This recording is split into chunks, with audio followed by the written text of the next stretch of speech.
오늘 우리에게 주시는 하나님의 말씀은 시편 14편 1절에서 7절까지 저희 같이 합독하도록 하겠습니다. 제가 갖고 있는 구약성경 811페이지입니다. 시편 14편 1절에서 7절까지 찾으신 줄로 알고 우리 함께 같이 1절부터 7절 합독합니다. 어리석은 자는 그의 마음에 이르기를 하나님이 없다 하는도다. 그들은 부패하고 그 행실이 가증하니 선을 행하는 자가 없도다. 여호와께서 하늘에서 인생을 굽어 살피사 지각이 있어 하나님을 찾는 자가 있는가 보려 하신즉 다 치우쳐 함께 더러운 자가 되고 선을 행하는 자가 없으니 하나도 없도다. 죄악을 행하는 자는 다 무지하냐.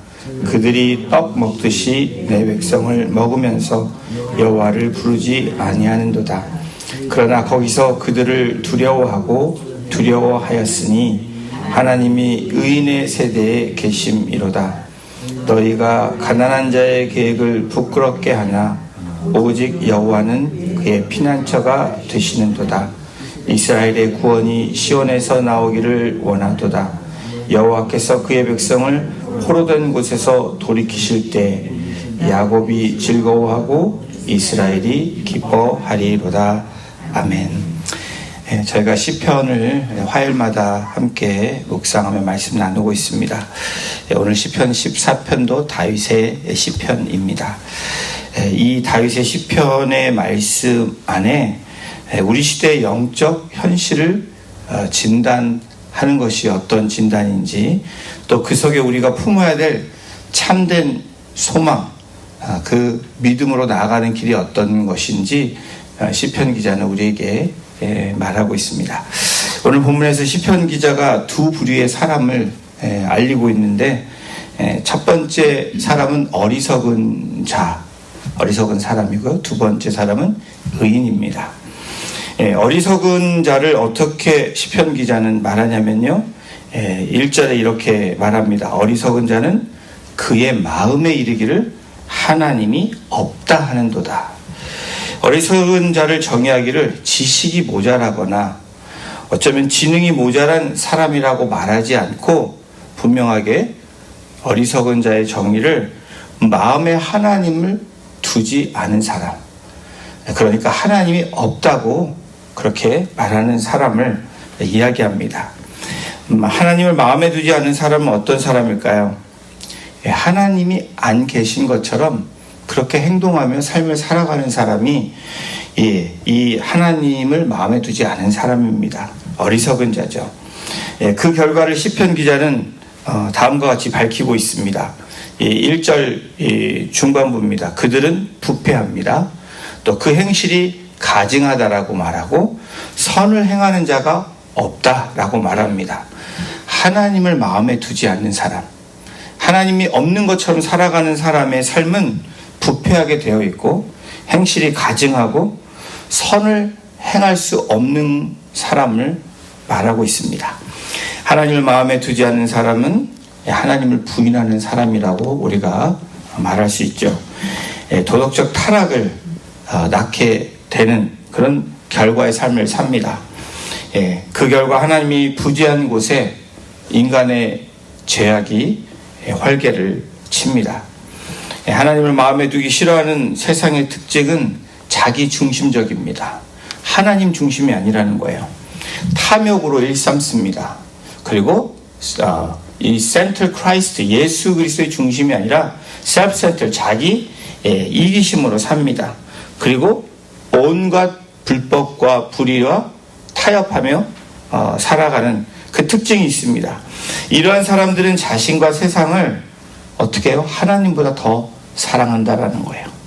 오히려 생각이 허망해질 뿐 아니라 이 어리석은 자는 그들의 마음이 어두워진다라고 말합니다. 그 결과 무엇이 선인지 악인지 구별하지 못한다는 겁니다. 하나님께서 이러한 사람들을, 이런 어리석은 자들 어떻게 하신다고 시편 기자는 밝히고 있냐면요, 우리 2절입니다. 2절 함께 같이 읽어보겠습니다. 시작. 여호와께서 하늘에서 인생을 굽어 살피사 지각이 있어 하나님을 찾는 있는가 보려 하신지라. 하나님께서 하늘에서 모든 것을 보신다는 거예요. 굽어 살펴 보고 계신다고 시편 기자는 기록하고 있습니다. 다시 말하면 하나님은 결코 부재하시지 않는다는 거예요. 하나님 늘 우리와 함께 하시고 모든 인류와 함께 하시는 하나님이심을 말씀합니다. 무관심이 없으신 하나님이 아니라는 것을 말씀합니다. 때로는 우리가 답답할 때가 있습니다. 신앙생활할 때 여러분 답답함이 오죠. 무엇인가 하나님 앞에 하나님 뜻대로 살려고 하는데 우리에게 답답함이 엄습해 올 때가 있습니다. 그럴 때 이 말씀을 생각하시기를 주님의 이름으로 부탁을 드립니다. 인생을 굽어 살피시는 하나님, 지각이 있어 하나님을 찾는가 보고 계시다는 거예요. 그러나 안타깝게도 하나님이 굽어 살피심에도 불구하고 이 어리석은 자들, 이 사람들의 결과가 어떻게 나오냐. 3절 4절에 이렇게 기록하고 있습니다. 다 치우쳐 함께 더러운 자가 되고 선을 행하는 자가 없으니 하나도 없다. 이렇게 시편 기자는 기록합니다. 또 이 사람들의 특징이 4절에 이렇게 나옵니다. 죄악을 행하는 자가 다 무지하냐? 그리 떡 먹듯이 내 백성을 먹으면서 여호와를 부르지 아니하는도다. 어리석은 자, 또 하나님을 어떻게 한다고? 찾지도 부르지도 않고 치우쳐 산다라고 이야기합니다. 이 악인들이 하나님의 백성을 억압하고 착취하고 괴롭히는 장면을 하나님께서도 보신다는 거예요. 그러나 이와 같은 악인들이 하나님의 백성들을 조롱할 때에 하나님이 어떻게 하시는지 시편 기자가 밝히고 있습니다. 여러분, 하나님을 찾는 자, 하나님의 말씀 안에 거하는 자, 그런 사람들 어떻게 하시는지 5절, 6절을 우리 함께 같이 읽어보도록 하겠습니다. 시작. 그러나 거기서 그들은 두려워하고 두려워하였으니 하나님이 의인의 세대에 계심이로다. 너희가 가난한 자의 계획을 부끄럽게 하나 오직 여호와는 그의 피난처가 되시도다.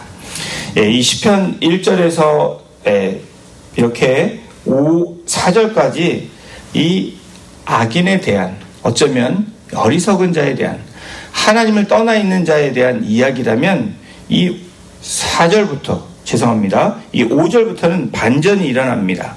어떻게 하신다고요? 하나님께서 의인의 편에 계시다라고 시편 기자는 말하고 있습니다.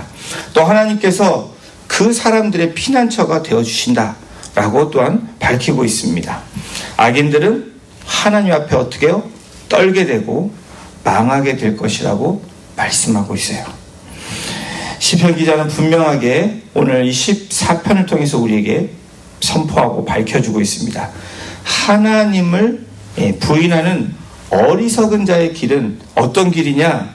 그 끝은 부패와 심판 그리고 두려움의 길이다라고 선포하고 있습니다. 반면에 하나님을 피난처로 삼는 의인의 길은 어떻게 하냐? 그 끝은 구원과 하나님의 피난처가 되시고 참된 기쁨을 얻게 된다라고 성경은 밝히고 있습니다. 여호와께서 그의 백성을 포로된 곳에서 돌이키실 때에 야곱이 즐거워하고 이스라엘이 기뻐하리로다. 의인의 삶의 결과는 조의로 끝난다는 거예요. 사랑하는 성도 여러분, 여러분은 어떤 길을 가시겠습니까?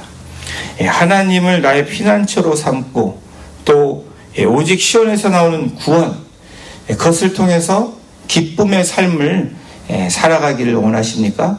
그것이 의인의 길이라고 말합니다. 우리의 상황이 어떻든지 간에 우리 앞에 나타나는 어떤 문제들 가운데서도 우리가 어떻게 해요? 의인의 길에 선다. 다시 말하면 하나님을 찾고 하나님 안에 거하는 삶이, 또 하나님께 부르짖는 삶이 바로 하나님께서 바라시는 의인의 삶이라는 것을 말씀합니다. 오늘도 예수 그리스도 안에 소망을 굳건히 붙잡으시는 저와 여러분이 되시기를 주님의 이름으로 축원합니다. 기도하시겠습니다. 어리석은 자의 마음에 하나님이 없다라고 시편 기자가 밝힌 것처럼 아버지 하나님, 오늘도 우리는 어리석은 자가 아니라 하나님 앞에 두렵고 떨림으로 또 하나님의 말씀에 순종함으로 나아가는, 하나님을 우리의 왕으로 구원자로 고백하는 의인의 삶을 걸어가기를 이 시간 결단하고 선포합니다.